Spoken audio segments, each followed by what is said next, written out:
শেখ হাসিনার ঘটনা দেখে যদি আমাদের মধ্যে এই জাগরণটা না আসে তাহলে তো অত্যন্ত দুঃখজনক। এটা একটা সুষ্ঠু তদন্ত হওয়া দরকার যে উপদেষ্টা আসিফ এর সঙ্গে সংশ্লিষ্টতা আছে কিনা, এটা ভালোভাবে একটা তদন্ত হওয়া দরকার। যদি হয় তাহলে তো খুবই মারাত্মক একটা ঘটনা আর কি। এই সারা দেশে যে চাঁদাবাজিগুলি হলো শুধুমাত্র প্রথম দিকে বিএনপির নাম, তারপরে ইদানিং তো জামাত ইসলাম করছে, যেটা বুঝতে পাচ্ছেন, তারপরে এনসিপির ছেলেপেলেরা ধরা পড়লো, যে অপুর কথা বললেন, এদের রিমান্ডে নিয়ে কথা বলার প্রেক্ষিতে তখন বললো যে আসিফ নজরুলের সঙ্গে কথা বলে এই কাজটি হয়েছে, আসিফ মাহমুদের সঙ্গে। এখন যদি উপদেষ্টাগণ যদি এদের সঙ্গে এই টাকা পয়সা চাঁদাবাজি এবং কাজকর্মের লেনদেনের সঙ্গে যদি জড়িত থাকে, ইতিমধ্যে দেখেন যে আমরা খুব আশা করেছিলাম যে আগস্টের 5ই আগস্টের পরে হয়তো এই শেখ হাসিনার পলায়ন থেকেই সকলেই একটা শিক্ষা নেবে যে কি কর্ম করলে কেমন থাকা যায় এবং কতটুকু দুষ্কর্ম করলে এই পরিস্থিতির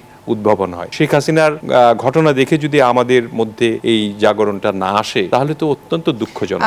তবে আমরা মনে করি যে এই উপদেষ্টা আসিফের বিষয়টি খুব ভালোভাবে তদন্ত করে দেখা প্রয়োজন এবং এর একটা সুষ্ঠু বিচার বা সুষ্ঠু সমাধান হওয়া দরকার। কারণ এই চাঁদাবাজি একটা কথা, তারপরে এই দখলবাজি একটা কথা, এগুলি নিরসন তো করতে হবেই। এবং একটা রাজনৈতিক সরকার যখন আসবে তখন এই বিষয়গুলি নিয়ে কিন্তু বিস্তরভাবে ওনারা খুব ভালোভাবে আলোচনা করেছেন ঐক্যমত কমিশনের ভিতরে, যাতে করে এমন ভাবে সবকিছু সন্নিবেশ করা হয় যে আগামী সংসদে রেটিফাই করে এবং আগামী সরকারটি যেটা হবে এই ধরনের চাঁদাবাজিতে, দখলবাজিতে বড় ধরনের কোনো উপদেষ্টাগণ, এমপিগণ, মন্ত্রীগণ এবং দলের বিভিন্ন নেতৃস্থানীয় ব্যক্তিবর্গ যাতে এই ধরনের কর্মকাণ্ড না করতে পারে, সেই জন্য এই আইনের যে একটা বিষয় সেটাকে প্রাধান্য দিয়ে তারা কিন্তু সংস্কারগুলি করছেন।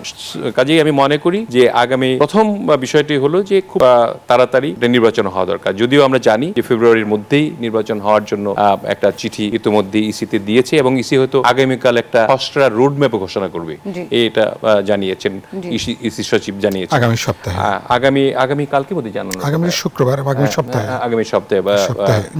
আগামীকাল মানে রবিবার যদি জানায় তখন তো বোঝা যাবে, তখন মানুষ কিছুটা শান্ত হবে।